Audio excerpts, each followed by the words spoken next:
Bien, mes camarades, mes collègues, nous voilà une nouvelle fois rassemblés pour alerter le gouvernement, le conseil départemental, les ARS, les citoyens, les médias, de la catastrophe en cours dans le secteur médico-social, social et psychiatrique.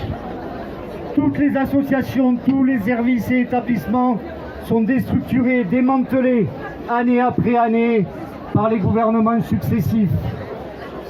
Comme l'hôpital public, comme l'école publique, comme la psychiatrie publique, comme la médecine du travail et quasiment tous les services publics, un plan de démolition est engagé par ce gouvernement.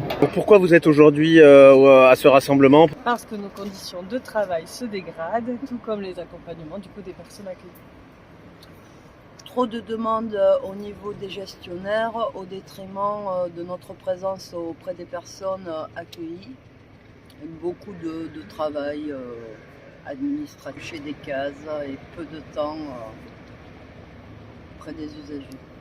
Je suis apprenti à l'école Inkipit, anciennement Saint-Simon, et je me suis rendu à la manifestation devant le conseil départemental et là devant l'ARS pour réclamer un peu plus de salaire. Ce serait bien que le travail des éducs soit un peu revalorisé, un peu plus de moyens dans les institutions et ça permettrait d'avoir des effectifs plus conséquents, accompagner les jeunes du mieux que ça puisse. Voilà. On n'est pas beaucoup, mais on représente le reste de la population. Et moi, plus particulièrement, les exclus. Je suis secrétaire et on n'a droit à rien. On n'est pas reconnu dans le métier déjà, pas beaucoup. On n'est pas bien payé. Et l'exclusion du Ségur, c'est un manque de reconnaissance qui pique un peu quand même. Avec mes collègues des services généraux et de l'entretien, vous avez besoin d'un peu de se montrer et d'un peu de reconnaissance. Alors je suis là parce qu'on m'a demandé de me faire vacciner. On m'a demandé de venir pendant le Covid. J'étais présent et j'ai pas les 183 €. On a un point qui est à l'arrêt depuis 25 ans. C'est une catastrophe. L'inflation, je suis à la gorge. C'est intenable. Alors moi, je suis dans la rue pour être la voix de tous ces salariés en EHPAD. Car les conditions de travail de tous ces salariés, c'est les conditions de vie des résidents. Et pour ça, il faut de bonnes conditions de travail et forcément un salaire décent. Donc nous, on est des salariés de l'ASPE2A, du dispositif milieu ouvert. On se mobilise pour nos salaires et nos conditions de travail, pour que nos collègues agents administratifs perçoivent le Ségur, les 180 € que nous, on touche depuis 2 ans environ. On peine à recruter. De nombreux collègues démissionnent. Il y a des arrêts maladie en cascade qui se succèdent et la charge de travail repose aussi sur le reste des collègues qui, à leur tour, s'épuisent et risquent de tomber malades. Donc nous en avons ras-le-bol et nous voulons aujourd'hui que nous soyons reconnus, entendus, parce que nous sommes des professionnels engagés, investis dans nos missions. Notre travail nous plaît et les familles, les enfants ont besoin de nous. C'est un peu compliqué de se parler pendant ce rassemblement qui est quand même une belle réussite. On a annoncé un peu moins d'1 millier de manifestants. Donc on a un point de comparaison, c'était le 7 décembre 2021. La plus grosse mobilisation du secteur de ces dernières années qui a abouti à la création du Ségur. Alors certes pas pour tous à ce moment-là. Et ce qui est très important aujourd'hui, c'est que tout le monde était rassemblé sur la question du Ségur pour tous.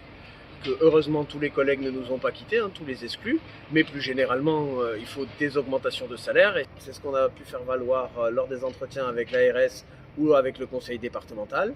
On a parlé aussi de la problématique que nous faisait vivre l'intérim puisque ça a obligé les institutions en fait à courir après des gens qui venaient travailler 2 jours, 3 jours, qui partaient ailleurs, alors qu'on sait qu'il y a des professionnels qui veulent s'investir pendant quelques mois ou pendant plusieurs années dans certaines institutions, qu'on est des métiers du lien et qu'on a besoin de garder nos collègues.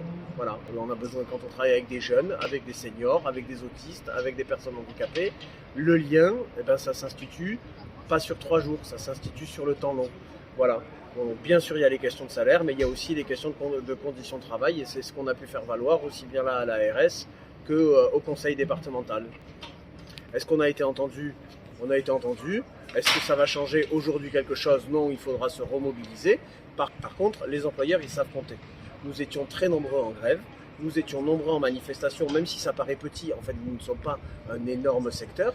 Il y avait des établissements et des boîtes qui étaient très mobilisés. Ça n'est qu'un premier jour parce que de toute façon, les attaques sur la convention ou les augmentations de salaire, bien entendu qu'ils ne vont pas nous les accepter en quelques jours ou qu'ils ne vont pas nous accorder une convention unique et étendue pour nos collègues d'EHPAD, pour nos collègues de MEX, pour nos collègues du médico-social. Ils ne vont pas nous donner des droits si on ne les arrache pas.